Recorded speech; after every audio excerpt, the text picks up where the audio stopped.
Close your eyes and imagine the scorching sun hanging over a dusty frontier town, tumbleweeds dancing across cracked earth, and a lone figure broken in body, but not in spirit, struggling to survive. This is the story of Sadie Miller, a disabled cowgirl whose resilience defied the harsh winds of fate. It's the story of how an unexpected hero, a wealthy rancher named Colton Cooper, carried her not only in his arms, but into his fiercely guarded heart. Betrayals, duels, and secrets buried beneath desert sands will rise to the surface. Stay with us and discover how love finds its way in the Wild West. Sadie Miller first appeared on the edge of the old frontier town of Bitterwood when the heat shimmered like molten gold across the desert plains. Her horse had collapsed miles back, a victim of thirst and exhaustion, and her legs, long ago injured in a tragic accident, burned with pain each step she forced herself to take. She walked on crutches, fashioned from worn oak branches, remnants of her life on a small homestead that had been wiped out in a raging wildfire 2 years prior. No one in Bitterwood had seen her arrive. They only noticed her after she collapsed outside the dusty saloon, arms trembling on her improvised crutches. The townsfolk, hardened by years of dealing with drifters, approached cautiously.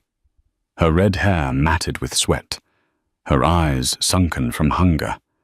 Sadie looked more ghost than girl. Some whispered about her injuries, how a cowgirl with a mangled leg managed to wander so far alone. Others recalled rumors of renegade bandits or vengeful outlaws. But none of them recognized her name. Tommy Pritchard, the town's grizzled stableman, offered her a ladle of tepid water. It might as well have been the best drink she'd ever tasted. With trembling hands, she managed to swallow. The water reignited a spark of hope in her eyes. She thanked him with a croak of a voice, and he saw behind all that dust and despair a flash of determination that marked her as a survivor. Years ago, Sadie Miller had been the most promising wrangler in the rolling valleys east of Bitterwood. She'd once taught demonstrations with none other than Annie Oakley, the famed sharpshooter who passed through her father's ranch when Sadie was a teenager. Annie had even praised Sadie's remarkable skill at breaking untamed horses. "You got fire in those veins, girl," Annie had said, patting Sadie's shoulder. In those days, Sadie was unstoppable. She leapt fences on horseback like an arrow cutting through the sky. She seemed destined to become a legend in her own right. But fate had a cruel streak. One day Sadie took a tumble from a skittish stallion she was training. The horse spooked at a rattler's hiss, reared and fell backward, crushing her leg beneath its weight. Doctors from the nearby city of Cheyenne spent days trying to save her limb.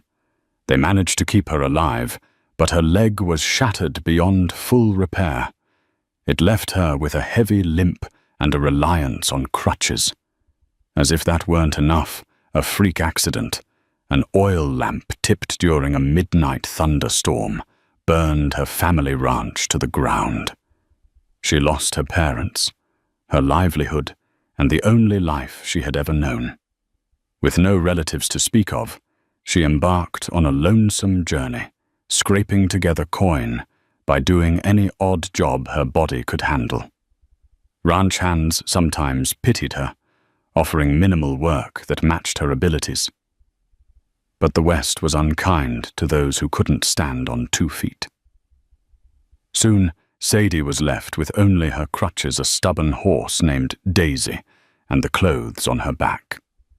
For the last 3 months, she had roamed from town to town, desperate for a chance to survive. Bitterwood was notorious for being a rough place. Outlaws often used the outskirts to hide stolen cattle before rushing them to distant markets. Marshal Bill Hollister tried to keep order, But with meager resources, he did his best by focusing on the bigger threats. Day-to-day life was dictated more by the saloon keeper, the blacksmith, and the general store owners, people with enough grit and perseverance to hold the community together. Strangers were usually met with suspicion. When Sadie collapsed, a few folks gathered around, eyes filled with a blend of pity and wariness. A scrawny boy named Amos tugged at his mother's apron, whispering that the lady looked like she needed help. "Hush, Amos," she hissed, but the child's concern was genuine. Eventually, curiosity overcame suspicion. Old Widow Jenkins offered Sadie a cot in her tiny boarding house, a single room that smelled of mothballs and stale tobacco. "You can stay for a week," the widow said, "but you best find a way to pay or move on." Barely able to stand, Sadie nodded, grateful for any kindness. Over the next few days, she scoured Bitterwood for a job that might let her earn at least enough for bread. She could sew a bit brake horses in a pinch if they weren't too wild, and even tried her hand at playing cards, though she wasn't very lucky. Each day seemed bleaker than the last, but still she pressed on. On the 5th day of her stay, while Sadie was buying a meager supper at the general store, she overheard two cowpokes discussing a wealthy rancher named Colton Cooper. Rumor had it, Cooper owned acres of prime grazing land north of Bitterwood, employing dozens of ranch hands. He'd come from a well-respected family out in Montana and had recently expanded into these parts, purchasing several smaller ranches that had fallen on hard times. Some folks whispered he had a heart of gold, helping families in need. Others said he was a cold-hearted businessman who saw opportunities where others saw tragedy. Sadie filed the name away. Maybe this man needed help with mending fences or clerical work at his ranch. Even though she was a cowgirl at heart, she couldn't handle the heavy tasks anymore. But maybe he had a ranch office or needed livestock records kept. That very evening, Sadie mustered her courage and asked around until she located Cooper's property. On borrowed horse and with a pounding heart, she made the journey. Once she arrived, she realized Colton Cooper's ranch was more like a small kingdom. Tall fences, orderly barns, and healthy herds of cattle stretched across the horizon. She rode up to the main house, a sprawling, white-painted structure that gleamed in the moonlight. Tying her borrowed horse to the hitching post, Sadie approached the front porch on her crutches, feeling the weight of her vulnerability. A ranch hand answered her knock. He looked taken aback at the sight of a skinny, red-haired woman on crutches, but politely ushered her inside to wait.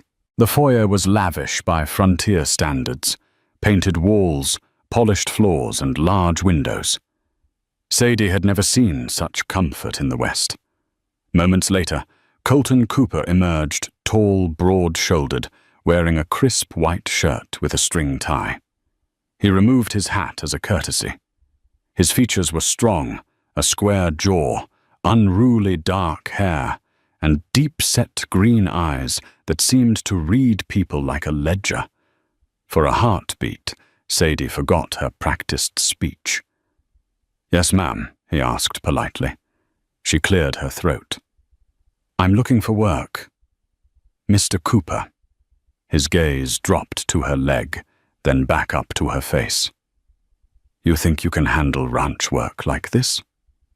Sadie swallowed her pride. "I can do tasks that don't require too much legwork. Taking care of accounts, organizing inventory, anything. I'm a fast learner." He studied her intently. There was a flicker of sympathy, but also caution. "All right. Come to my office." In Colton's office, a space lined with books about horse breeding, ranching, and even law, Sadie noticed letters stacked neatly on the desk. A lamp cast warm light across the polished surface. She could smell leather and tobacco. She stiffened her shoulders, trying to appear confident, despite the throbbing ache in her leg. "Miss Miller," he began after she introduced herself. "I'd normally have no trouble finding work for someone in need. But you must understand, my ranch is in a precarious position. I've expanded quickly. Some folks in town aren't pleased with that." Sadie nodded. "So I've heard. But please give me a chance. I can read, write, and keep inventory. I know horses. I know what it's like to lose everything. Let me prove I can be useful." He tapped a pencil on his desk, thinking. Finally, he sighed. "All right. I'll give you a trial run as an assistant in my stables, managing feed schedules, organizing breeding logs, that kind of thing. We'll see how you do for 2 weeks. If it works out, we'll talk longer term. The pay's modest, room and board included." Her heart leapt. Modest pay was better than no pay, and room and board meant she wouldn't have to return to the cramped boarding house. "Thank you," she breathed. She found herself oddly grateful to this man, who could have easily turned her away like so many others had. He nodded curtly. "I'll have one of my men show you to a small cabin near the stables. It's not grand, but it's private and has the basics." As she left, she couldn't help but notice how he kept his distance, as though he'd built a fortress around his emotions. For Sadie, it was enough. She had a foothold, a chance to survive without begging. Maybe, just maybe, she could build a new life here. The cabin turned out to be a modest single-room structure with a little bed in one corner, a wood stove in another, and a wash basin by the window. It was cleaner than any place Sadie had stayed in for months. Even as her body ached from exhaustion, she sank onto the bed and felt tears of relief at having a roof over her head. The next day at dawn, she reported to the stables. The ranch's head groom, a wiry man named Buck Thompson, greeted her with a skeptical glance. "Mr. Cooper says you'll be taking care of feed logs and breeding schedules," he said. "Come with me." He showed her the ledgers filled with dates of when each mare was bred, the feed variety for each stallion, and the medical treatments administered to the horses. It was more extensive than Sadie expected. But she felt a wave of excitement. This was horse knowledge, something she inherently understood. She spent hours reading through the records, marking mistakes, making suggestions. By noon, she'd identified at least 3 entries that needed correction to match the veterinarian's instructions. Buck raised an eyebrow when she pointed them out. "Didn't realize you'd be so thorough," he muttered. "Keep it up." In the evenings, she helped with minor tasks like brushing the calmer horses or bandaging small wounds. Her hands, though thin, were deft, and her voice was soothing to skittish animals. After a few days, even Buck had to admit she was doing a fine job, though he never said it outright. The stable hands started offering her extra help when they saw her struggling with her crutches in the hay-strewn aisle. Little by little, Sadie found acceptance among the workers. She was no longer just the crippled girl, but Miss Sadie, the capable caretaker of the logs. Despite the slow, steady progress, Sadie couldn't shake the feeling that she was living on borrowed time. The 2-week trial period loomed in her mind like a storm cloud. Every day she tried her best to excel, hoping for a nod of approval from Colton Cooper. But aside from the occasional polite greeting, he mostly kept his distance. She'd see him riding across the fields, inspecting new fences or checking on grazing cattle. Sometimes she caught a glimpse of him, talking to his foreman under the shade of a tall oak near the bunkhouses. He seemed absorbed in his responsibilities, the ranch's operations a constant weight on his shoulders. One evening, after finishing her stable chores, Sadie hobbled to the main house to ask for more feed receipts. She needed them to reconcile the accounts. She found Colton in the wide porch that overlooked the ranch. Lanterns cast a soft glow on his face as the sky darkened, turning the horizon a fiery orange. He looked over when she approached, setting down a half-empty coffee cup. "Miss Miller, you're working late," he said. Not unkindly. "I just need the feed receipts from last month." "Buck said you keep them in your office. I'm trying to get them in order before the morning shift." He nodded. "Good initiative. Come on in." She followed him inside. The contrast between the well-decorated foyer and her humble cabin was stark, but she refused to feel self-pity. Instead, she focused on the task at hand. Once inside his office, he rummaged through a drawer, handing her a bundle of papers. Her eyes traveled over the open ledgers on his desk. "You run a massive operation," she said, softly, trying to break the ice. He nodded, his gaze distant. "It's grown quicker than I expected. Sometimes I wonder if I bit off more than I can chew." She studied his face, noticing the tired lines around his eyes. "Why do you expand so fast?" He hesitated, then exhaled. "After my father passed, I realized time is short. I wanted to make something of myself, build a ranch that could stand the test of time, provide for people, for the community. Maybe do some good." He shrugged, a little embarrassed at his confession. Sadie felt a tug of empathy. He was more than just a rich rancher. There was a depth to him. "You're doing a good thing," she offered, "giving work to folks who'd otherwise struggle. People like me." He froze for a moment, then sighed. "You're different. I usually help folks, but not in the same way. Many said I was a fool for hiring someone who couldn't do physical labor. But I saw something in you, something that reminded me of an old friend." She wanted to ask who that friend was, but sensed he wouldn't answer. Instead, she thanked him for trusting her and left with the receipts. A strange warmth settled in her chest, making her wonder if it was merely gratitude or the start of something more. Word spread among the ranch hands that Sadie had met privately with Colton to discuss records. Though innocent, it fueled whispers among the bunkhouse crew. One of the senior cowboys, Clayton Reeves, a brash man with a taste for whiskey, didn't take kindly to the new hire's closeness to the boss. "She's just a cripple trying to get special favors." He spat one night as the men played cards. "Man like Colton Cooper's got to have a soft spot for the weak." Buck, who had grown to respect Sadie, slammed his cards down. "Shut your mouth, Reeves. She's done more for this ranch in a week than you have in a month. I've seen her up before dawn double-checking the logs. She's no freeloader." Clayton sneered. "You'd say that, Ann?" "Wouldn't you, Buck? Let's see how long it takes for her to weasel into the boss's good graces and weasel us out of ours." The tension simmered. Some of the cowboys sided with Buck, acknowledging Sadie's hard work. Others, disillusioned or jealous, sided with Clayton.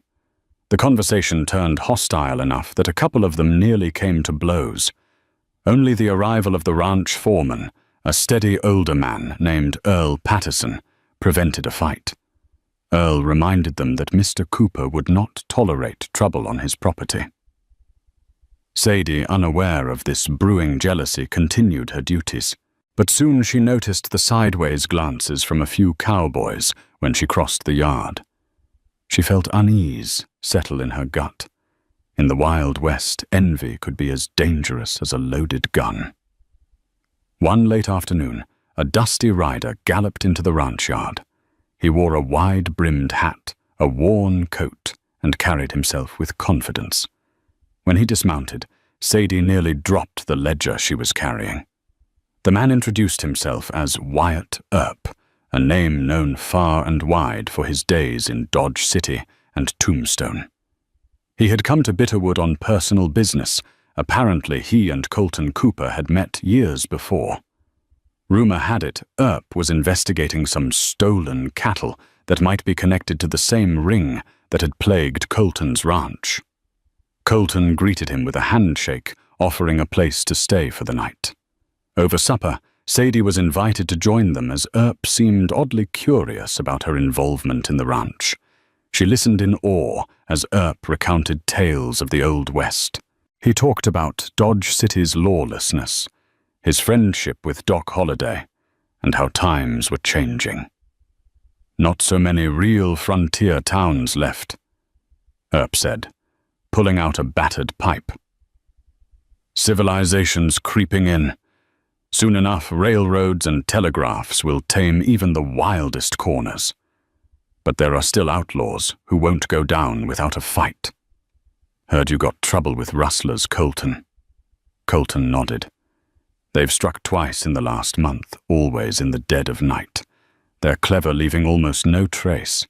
Any help you can give would be welcome. Earp's gaze flicked to Sadie.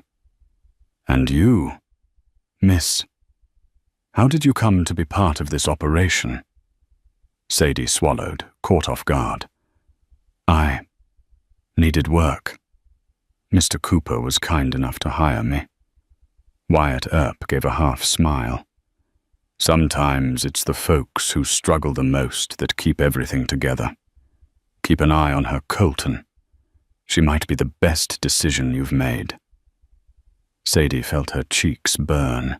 She couldn't tell if Earp was teasing or sincere, but there was a confidence in his voice that both comforted and unsettled her. After dinner, as she helped clear the dishes, she caught Colton looking at her with an indecipherable expression. Was it agreement with Wyatt's words, or something else entirely? The next morning, Wyatt Earp rode off with a promise to return if he uncovered anything about the rustlers. Sadie threw herself into her work, trying to ignore the quickening of her heart whenever she thought of Colton's lingering gaze. She had no time for foolish notions of romance. Survival was her priority. But a ranch can be a place of surprising revelations. A few days later, Buck was leading a particularly ornery stallion from a paddock when the horse reared and jerked its rope free. Buck flew backward, crashing into a fence post. Sadie was walking nearby with her crutches carrying feed notes in her hand. The stallion snorted, eyes wild, hooves pounding the dirt as it threatened to bolt. Without a second's hesitation, Sadie dropped her crutches and whistled sharply, a trick she once used during her best wrangling days. The stallion's ears flicked. It recognized a commanding note in her voice. She inched closer, ignoring the pain in her leg, speaking soft, steady words. By the time two cowboys rushed over ropes in hand, Sadie had already seized the horse's halter, calming the stallion with practiced firmness. Buck scrambled up, groaning while the others stood in stunned silence. Sadie's quick reaction had stopped what could have been a disaster, an escaped stallion worth hundreds of dollars. Lord Almighty, Buck muttered, wiping sweat from his brow. I had no idea you could still handle a horse like that, with your leg and all. Sadie shrugged, her voice tinged with pain. A horse doesn't care about my leg. He only cares if I show fear. Just then, Colton arrived on the scene, having witnessed the tail end of the commotion. He dismounted and stared at Sadie, who was leaning heavily on the stallion for support. He wore an unreadable expression, part concern, part awe. You okay? He asked quietly. She nodded, wincing slightly. I'll be fine. He stepped closer gently, placing a hand on her arm to steady her. For a brief moment, their eyes locked, and Sadie felt her pulse flutter. Thank you, he whispered, for saving one of my prized stallions and for helping Buck. Sadie swallowed hard and gave a tight smile. This time she didn't push him away when he helped her retrieve her crutches. She wasn't used to leaning on anyone, but somehow with Colton's arm around her shoulder, She felt safer than she had in a long time. After that incident, Colton seemed to make a point of checking on Sadie more often.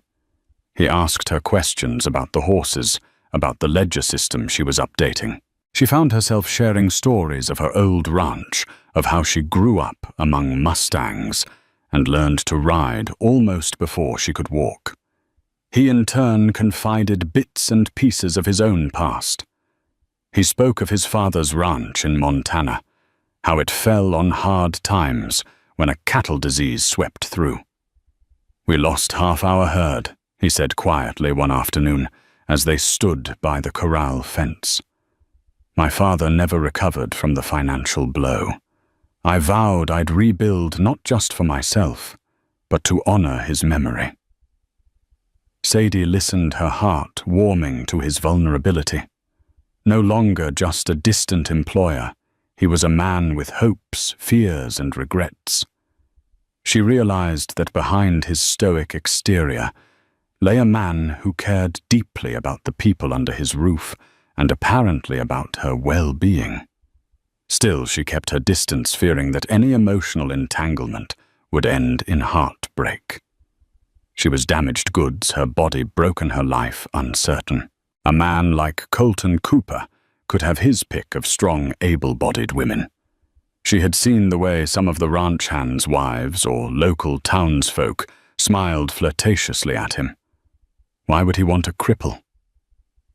Yet every time she saw him, she couldn't deny the rush of warmth that spread through her. She told herself it was foolishness. This was the Wild West after all. Romance was a luxury. Survival came first. Trouble soon made its presence known. A band of rustlers struck the northern fence line late one night, stealing a dozen of Colton's prime cattle. By the time the ranch hands realized, the thieves had vanished into the darkness. The next morning, Sadie woke to an air of tension so thick it felt like a gathering storm. Cowboys rushed around, exchanging heated words about tightening patrols, improving security, and tracking footprints. Marshal Bill Hollister came up from Bitterwood to investigate, but he had few leads. "They cover their tracks too well," he grumbled, a worn star pinned to his vest. "We'll keep looking. But these folks are professionals." Colton seethed, pacing his office with clenched fists. "I can't keep losing cattle like this. It'll ruin me." His voice had a desperate edge, and Sadie's heart ached at the thought of how hard he'd worked to build up his herd. Buck and a few of the more loyal hands volunteered for nighttime patrols. Sadie offered to help in the only way she could, by meticulously reviewing the ranch's records to see if there was a pattern to the thefts. Maybe they always struck certain types of cattle or targeted certain fields. She buried herself in the ledgers, scanning for anything unusual. Late that night, by lantern light in her cabin, she found something odd, a mismatch between the brand inspection logs and the actual counts. A handful of cattle had been tagged incorrectly, possibly an inside job. Alarmed, she realized someone on the ranch might be working with the rustlers. Fear prickled her skin. If her suspicion was true, anyone could be a traitor. Before Sadie could share her discovery, another crisis arose.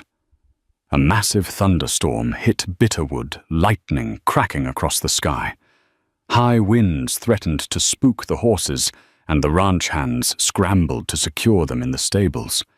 Sadie, though exhausted, joined in, wincing every time she put weight on her leg.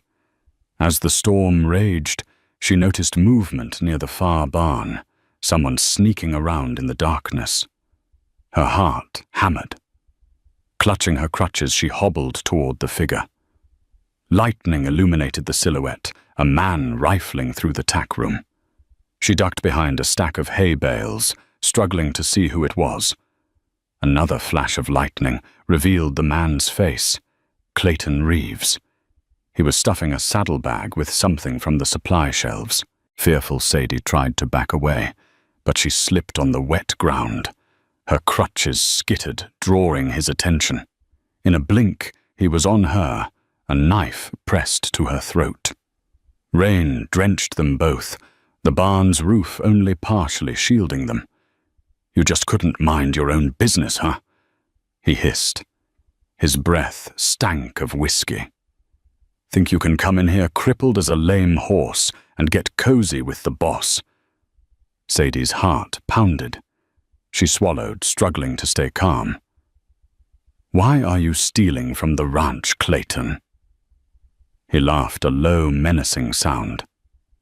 "You don't get it. This ranch isn't as solid as it looks. Colton Cooper's days are numbered, and I'm just making sure I got a piece of the pie before it all goes under." Her voice trembled. "You're the one helping the rustlers." He pressed the blade closer. "Maybe. Or maybe I'm just a man with better opportunities on the other side. You think I care about a cripple and her boss? All I need is enough to skip town." Sadie's mind raced. She had to stall him until someone came, but the roar of the storm drowned any chance of calling for help. She felt the cold steel against her neck and feared that this might be the end.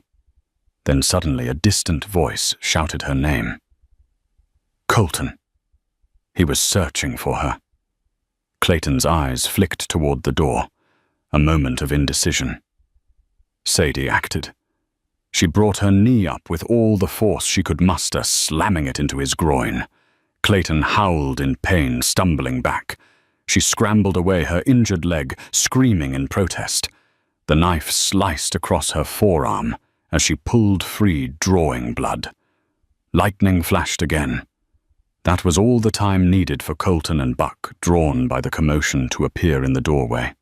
Rain and wind whipped around them as they took in the scene. Clayton snarled, brandishing the knife. Buck lunged, wrestling him to the ground, while Colton hurried to Sadie's side, kneeling in the mud. "Sadie," he cried.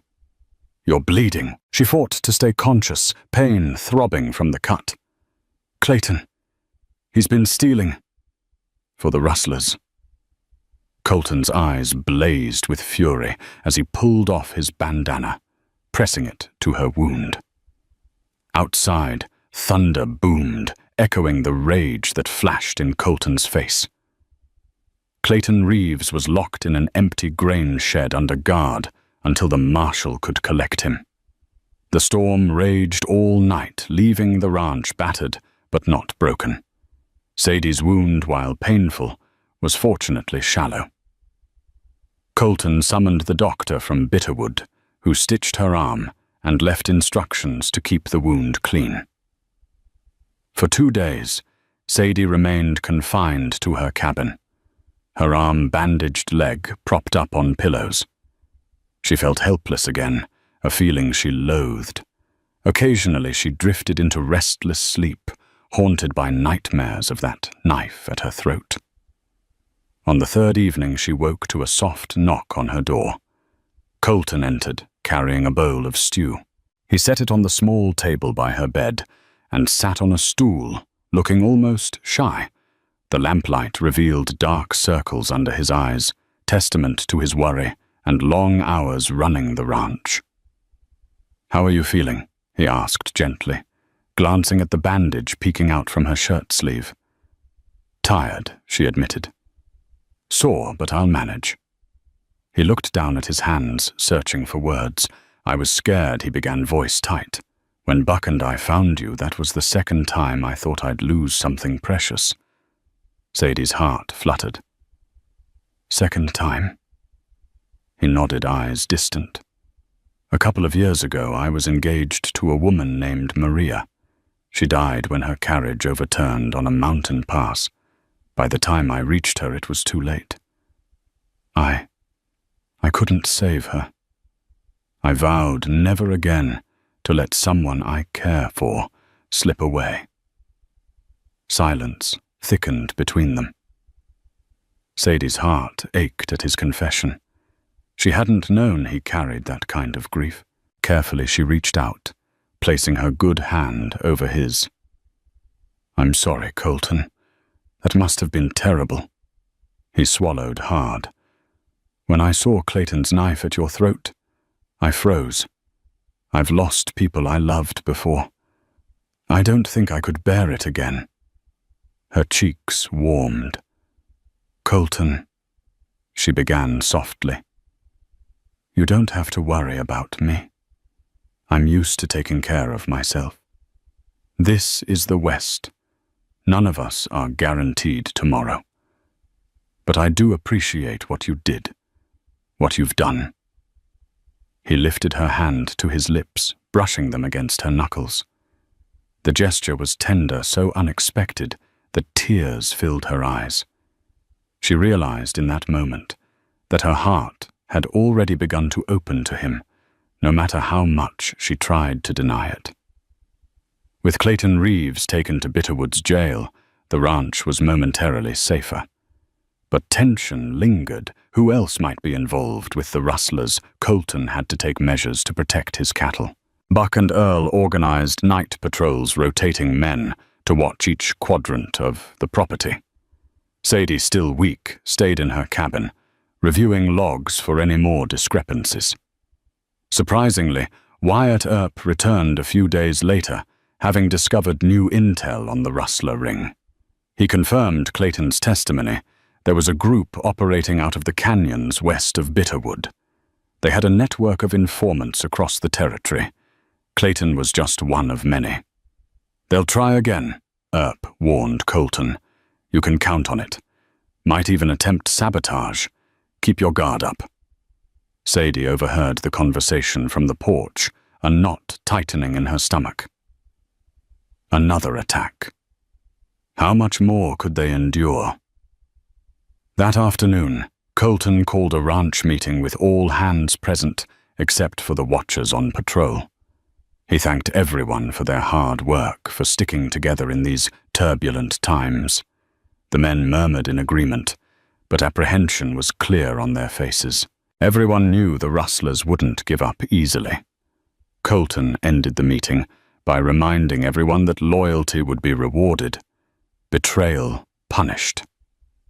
Later, as the sun dipped below the horizon, Sadie found Colton in the stable, gently grooming one of his favorite mares. She approached on her crutches, arm still bandaged. "You look tired," she said softly, leaning against the stall door. He gave a weary smile. "Haven't slept well in days. Too much on my mind." She nodded. "I've been thinking. Maybe we can set some traps or post decoys. If the rustlers think they're stealing prime cattle, but instead find locked pens or spiked gates, it might drive them away." He seemed intrigued. "That's a good idea. Talk to Buck about it. I want us ready if they strike again." Sadie hesitated, then reached out to touch his shoulder. "We'll get through this, Colton. Together." For a moment he leaned into her touch, a slight smile crossing his face. "Together," he echoed. 2 nights later, all hell broke loose.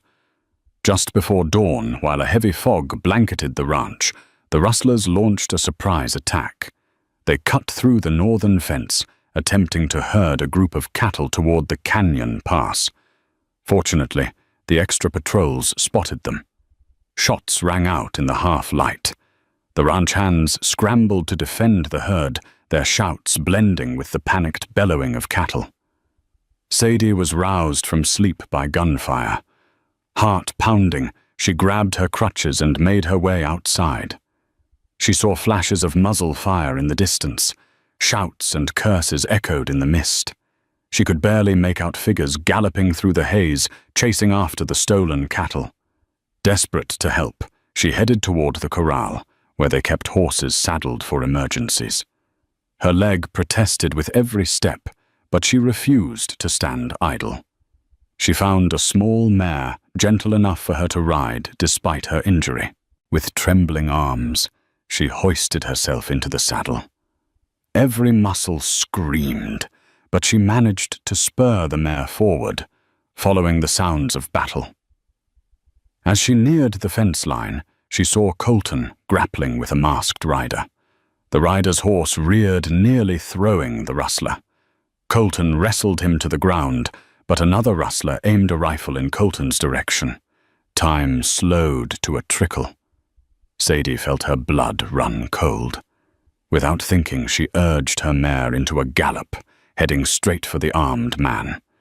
She let out a wild yell, causing him to turn just as she collided with him, knocking him off balance. The rifle discharged into the dirt, missing Colton by inches. The impact nearly dislodged Sadie from the saddle, her leg thrashing against the stirrup. She bit back a scream. The rustler fell, cursing and scrambling for his gun. But Colton, now free from his previous opponent, delivered a swift kick, sending the rifle spinning away. Chaos continued as more shots were fired, but the tide turned in the rancher's favor. Buck led a group of men who circled the remaining rustlers, forcing them to surrender or flee. Those who ran melted into the fog, but most were apprehended. By the time dawn broke, the ranch yard was littered with scattered equipment, wounded horses, and shaken men. Marshal Hollister arrived with a posse, promptly taking the captured rustlers into custody. The marshal nodded approvingly at Colton. "You sure put up a fight. If you hadn't been ready, they'd have made off with half your herd." Colton thanked him, too numb to feel relief just yet. He scanned the yard for Sadie. At last, he spotted her hunched over in the saddle, clearly in pain. He rushed to her side. Gently, he lifted her off the mare, ignoring her protests. "You're hurt," he insisted, carrying her as though she weighed nothing. She gritted her teeth, tears of pain threatening to spill over. "It's just my leg," she gasped. "Took a blow when I rammed that rustler." He carried her to the small infirmary room the ranch had set up for such emergencies. A makeshift bed was ready. The ranch's resident nurse, an older woman named Millie, examined Sadie's leg. Fortunately, the old injury wasn't permanently worsened, but she'd torn muscle and would be in pain for weeks. Colton hovered, arms folded, face a mask of worry. "You saved my life out there." Sadie managed a weak smile. "You hired me. Least I could do." He shook his head, eyes brimming with emotion. "You could have been killed, Sadie." She reached for his hand. "I couldn't stand by and watch you get shot." Words hung in the air, the weight of unspoken feelings pressing down on them. At length, Colton simply squeezed her hand and whispered, "Thank you." In the weeks that followed the ambush, the ranch slowly returned to normal operations. The rustler threat had finally been quelled. Those captured were locked away in Bitterwood's jail awaiting trial, and the rest of the gang had scattered once their operation collapsed. Wyatt Earp, satisfied with the outcome, tipped his hat in farewell and rode off to his next pursuit of justice. Sadie's leg required bed rest. Millie insisted she stay put, so she was confined to her cabin. But she continued her clerical work from there, with ranch hands ferrying ledgers to and fro. Though isolated, she was never truly alone. For Colton visited her daily. He brought news, fresh fruit from the orchard, and the occasional bouquet of wildflowers. Despite her protests, he'd gently fluff her pillows, ensuring her comfort. Their conversations shifted from ranch matters to more personal topics. Colton confessed the lonely nights he spent after Maria's death, how he'd thrown himself into work to escape the pain. Sadie opened up about losing her parents in the fire, her feelings of guilt at surviving when they did not. Shared grief created a bond deeper than either had expected. One evening, as fireflies danced outside her cabin window, Colton arrived with a tin of homemade cookies, courtesy of the ranch cook, Mrs. Harvey. Sadie thanked him, offering a seat on the edge of her bed. He obliged, looking suddenly shy. "I've been doing some thinking," he began softly. "About you. About us." She stared down at her bandaged leg, her heart racing. "Colton, hush," he murmured, lifting her chin so their gazes locked. "I'm not asking for anything you don't want to give. But you have to know I care about you, Sadie. I haven't felt this way since Maria and I never thought I would again." Tears pricked her eyes. I'm broken, Colton." He shook his head. "You're stronger than anyone I've known. Your spirit, your heart, it's more than enough. I don't care about your leg. I care about you." A sob caught in her throat as she realized how deeply she loved this man. Despite all her fears, her doubts, her scars, he saw her for who she was, not what she lacked. Slowly she lifted her hand to his face, tracing the line of his jaw. In that gentle moment, the outside world faded. She nodded, tears slipping free. Free. "I care about you too," she whispered. "More than I thought possible." He leaned in, brushing his lips against hers. It was a tender kiss, laden with unspoken promises. In that instant, in the soft glow of the lantern light, they found a measure of peace the Wild West rarely granted. News of their growing affection spread through the ranch like wildfire. Some workers grinned knowingly, having witnessed the blossoming closeness.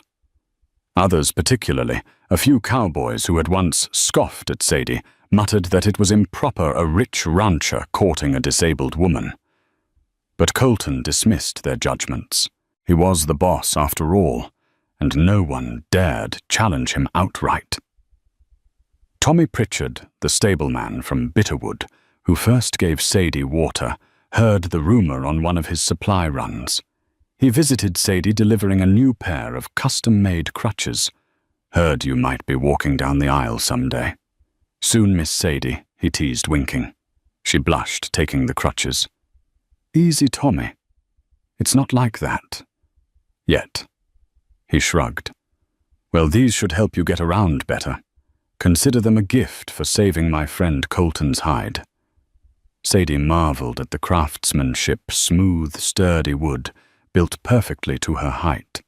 Gratitude and a hint of excitement filled her. What if one day she did stand at an altar, leaning on crutches, waiting for Colton to join her? The thought both thrilled and frightened her. Life had taught her that joy could be snatched away at any moment. That evening she found Colton on the porch sipping coffee. He smiled at her approach, noticing the new crutches. "Those look good," he commented, setting his mug aside. She eased down next to him. They watched the sun dip below the fields, the sky ablaze in oranges and purples. "Tommy brought them. He seems to think we're heading to the altar." Colton chuckled softly, but turned serious. "Sadie, if that's something you'd ever want, I'm not opposed. In fact, I'd welcome it."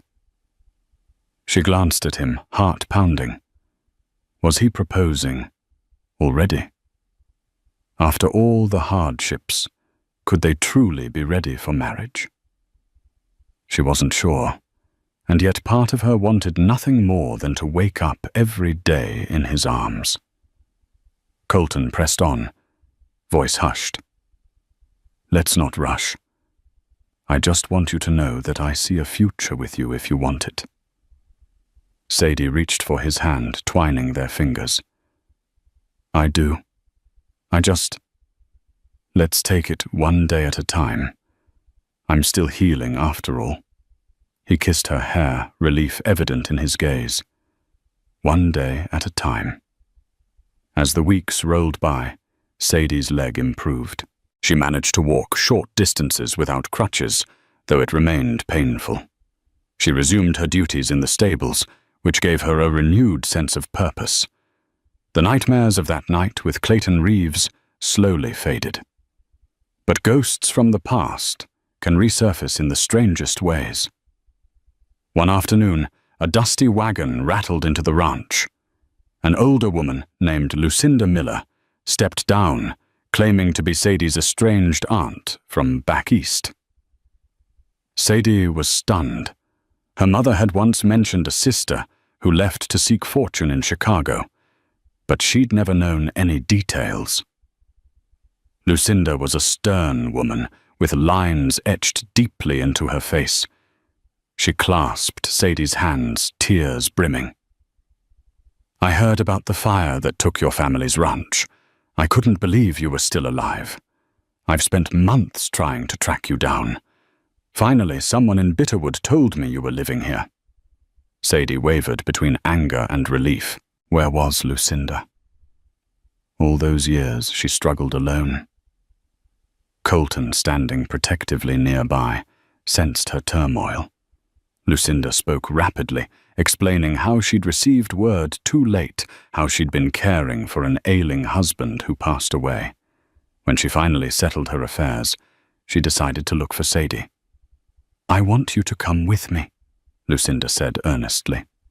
"Come to Chicago. You can see real doctors get proper treatment.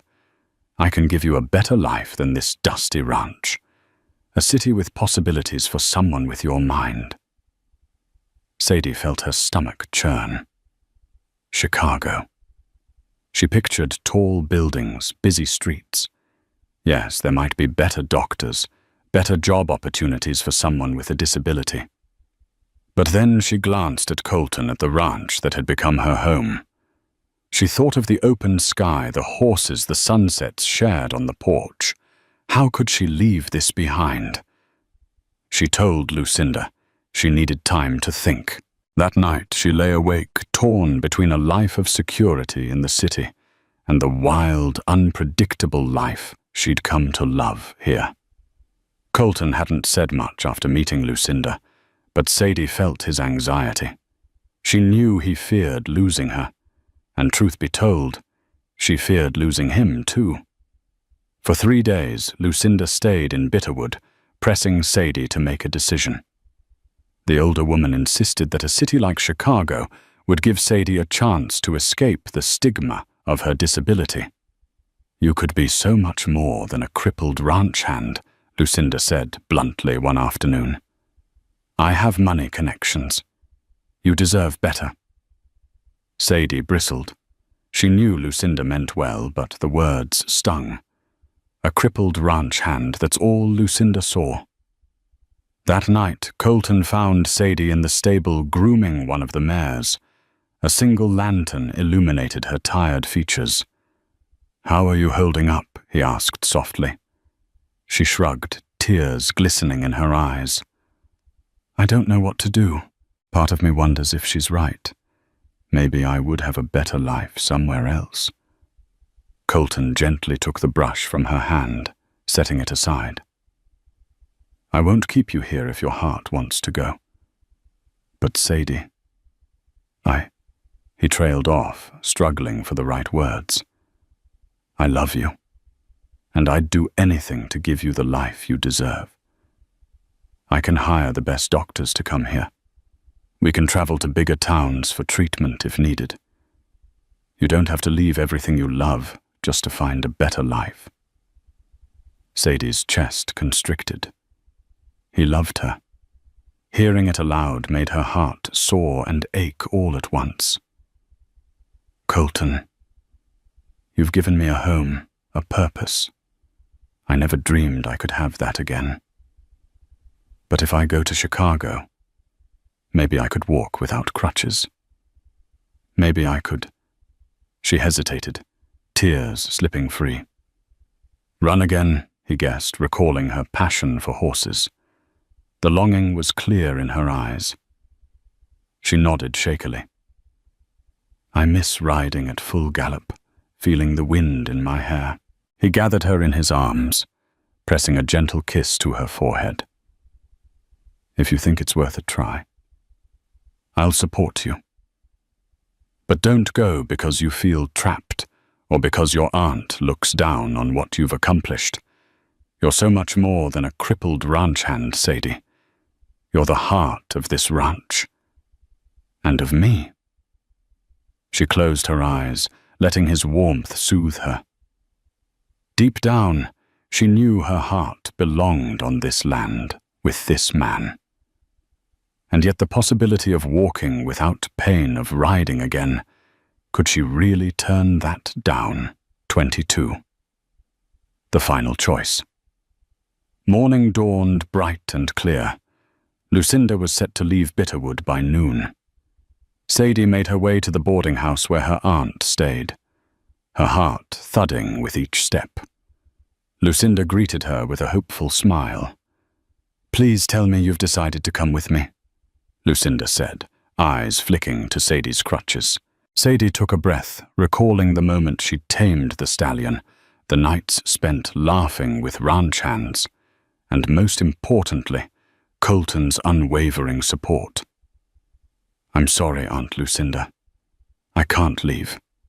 This is my life now." Lucinda's face fell, but she pursed her lips, nodding curtly. "You're making a mistake. You're choosing a man over your own well-being." Sadie shook her head, voice firm. "I'm choosing my home, my new family, and the man who loves me for who I am. A city might offer fancy hospitals and new treatments, but my heart belongs here. And I believe there's a future for me, even if I never walk without crutches." Lucinda glared anger, mingling with sadness. "You're a fool, Sadie Miller. But it's your choice." With that, Lucinda gathered her belongings and climbed into the wagon. As she drove away, Sadie felt a surge of relief tinged with sadness. She'd lost another piece of family, but this time it was by choice. Yet she felt certain she'd done the right thing. Colton found her standing on the porch, watching the wagon disappear into the horizon. He placed his arm around her shoulder. "How do you feel?" She leaned against him. "Free," she said, softly. "Ready to build a future here, if that's what you still want." He turned her to face him, hands cupping her cheeks. "I can't imagine my future without you."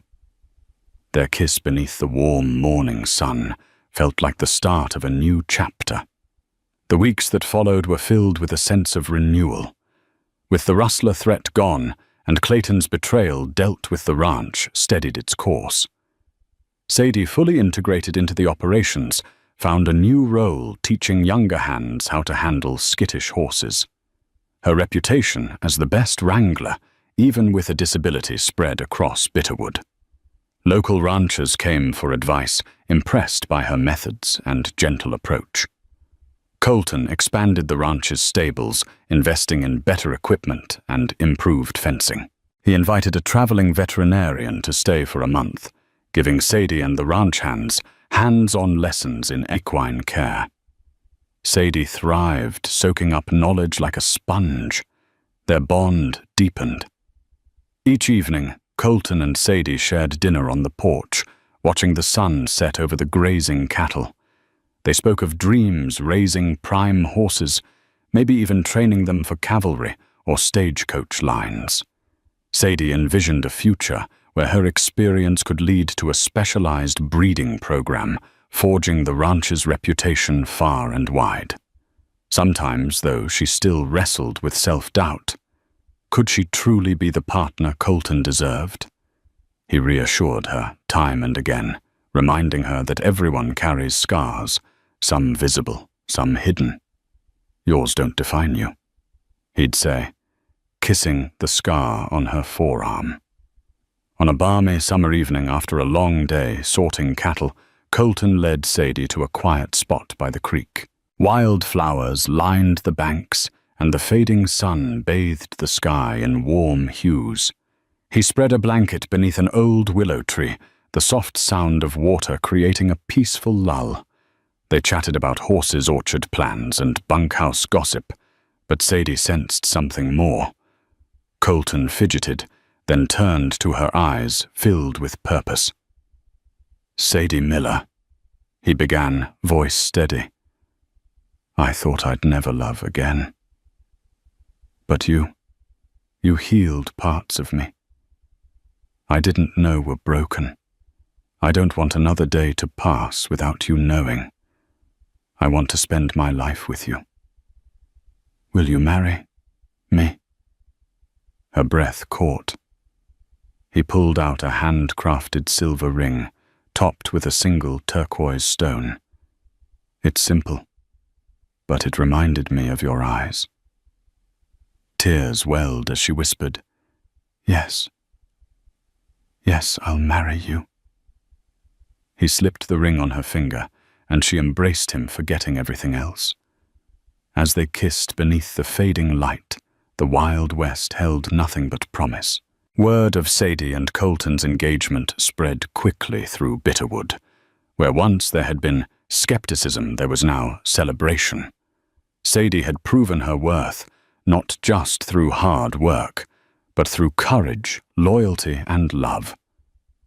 Now she was set to become the mistress of the largest ranch in the region. They planned a modest but heartfelt ceremony in the orchard. Invitations went out to friends, ranchers, townsfolk, and even Wyatt Earp, who promised to attend if possible. On the big day, wild flowers and ribbons decorated the orchard. Sadie wore a simple gown, her hair woven with blossoms, and leaned proudly on crutches adorned with lace. Colton stood at the altar, beaming as she approached. Their vows were spoken from the heart, pledges of love, through droughts, stampedes, and all that life could bring. When the preacher declared them husband and wife, cheers rang out. Under starlight, they danced, Sadie resting against Colton's chest, her crutches briefly forgotten. It was a night neither would ever forget. Thank you for joining us on this journey through the sun-scorched plains and twilit stables of Bitterwood. Sadie Miller's resilience reminds us that no matter how many times life knocks us down, the right person and place can help us stand tall again, even on crutches. Colton Cooper's unwavering love proves that our past losses don't have to define our future. Their story of outlaws, hidden betrayals, and a bond forged in the dusty winds of the Wild West captures the timeless lesson that real strength comes from the heart. If you enjoyed Disabled Cowgirl was starving until a rich rancher carried her to his heart.